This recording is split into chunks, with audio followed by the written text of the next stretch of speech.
Setelah Yesus turun dari bukit, orang banyak berbondong-bondong mengikuti dia. Maka datanglah seorang yang sakit kusta kepadanya, lalu sujud menyembah dia dan berkata, "Tuan, jika Tuan mau, Tuan dapat mentahirkan aku." Lalu Yesus mengulurkan tangannya, menjamah orang itu dan berkata, "Aku mau, jadilah engkau tahir." Seketika itu juga tahirlah orang itu daripada kustanya. Lalu Yesus berkata kepadanya, "Ingatlah, jangan engkau memberitahukan hal ini kepada siapapun, tetapi pergilah, perlihatkanlah dirimu kepada imam dan persembahkanlah persembahan yang diperintahkan Musa sebagai bukti bagi mereka." Demikianlah Injil Tuhan.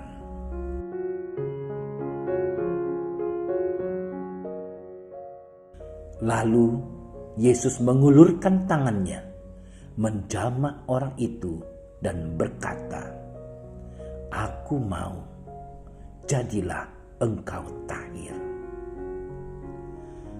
Saudara-saudari yang terkasih, saat menghadapi kenyataan bahwa diri kita mengidap penyakit, mungkin kita tidak dapat menerimanya, apalagi penyakit berbahaya yang memvonis hidup kita tidak akan lama lagi. Apa yang kita lakukan? Berusaha berobat dengan sekuat tenaga? Mohon kepada Yesus untuk mendapatkan mujizat kesembuhan? Hari ini Injil berbicara tentang Yesus yang menyembuhkan seorang yang berpenyakit kusta.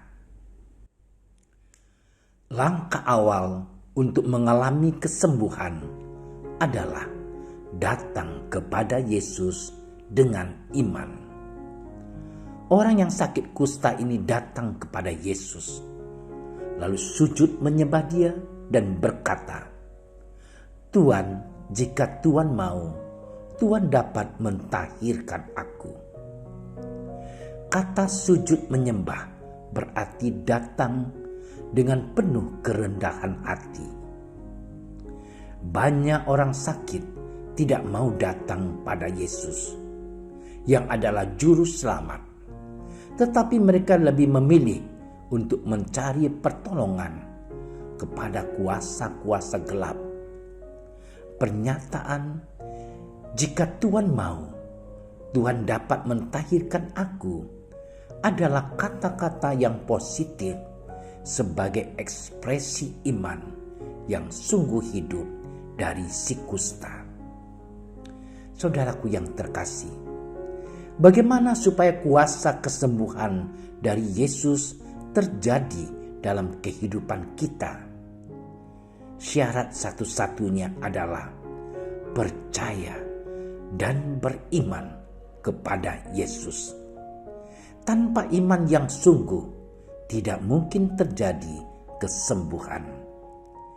Kita tidak akan beroleh kesembuhan jika tidak percaya dan masih meragukan kuasa Yesus yang sanggup menyembuhkan segala penyakit dan menghancurkan segala kuasa setan. Di mana ada kebimbangan dan keraguan-raguan, di sana pasti tidak ada iman. Alkitab menyatakan bahwa tanpa iman tidak mungkin orang berkenan kepada Allah, menurut Ibrani bab 11 ayat 6. Dan orang yang bimbang tidak akan menerima sesuatu dari Tuhan. Surat Yakobus bab 1 ayat 6 sampai 7. Artinya, mustahil kita akan melihat kemuliaan Tuhan yang dinyatakan atas kita kalau kita tidak beriman. Saudara-saudariku yang terkasih, iman mengalahkan perasaan dan logika. Iman tidak bergantung pada panca indera dan tidak terpengaruh oleh keadaan yang ada. Iman adalah percaya sungguh akan perkara-perkara yang diharapkan dan keyakinan akan hal-hal yang tidak kelihatan. Karena si kusta memiliki iman yang kuat, akhirnya Yesus mengulurkan tangannya, menjamah orang itu dan berkata, "Aku mau, jadilah engkau tahir." Seketika itu juga tahirlah orang itu daripada kustanya. Saudaraku terkasih, sebagai pengikut Yesus, kita pun harus percaya pada kuasa-Nya untuk menyembuhkan segala penyakit dan penderitaan yang kita alami. Jangan pernah putus asa untuk berusaha mencari pengobatan. Sebab Yesus pun memakai segala cara dan sarana di alam ini untuk menolong dan menyelamatkan kita. Yang penting kita harus mempunyai iman dan percaya kepadanya, kepada Yesus.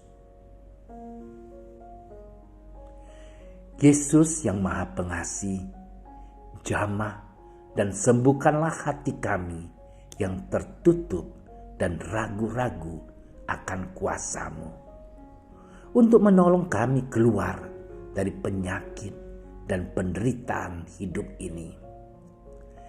Biarlah kami bersandar hanya pada kebaikan-Mu, sehingga dapat tahir dari segala penyakit dengan memiliki iman yang kuat.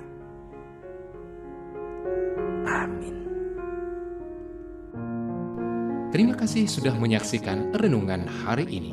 Jangan lupa like, subscribe, dan aktifkan tombol loncengnya agar Anda yang pertama mendapatkan notifikasi updatean renungan harian dari Komsos Keuskupan Padang. Dan bagikan ke sosial media agar saudara-saudara kita dapat mendengarkan dan merenungkan firman Tuhan.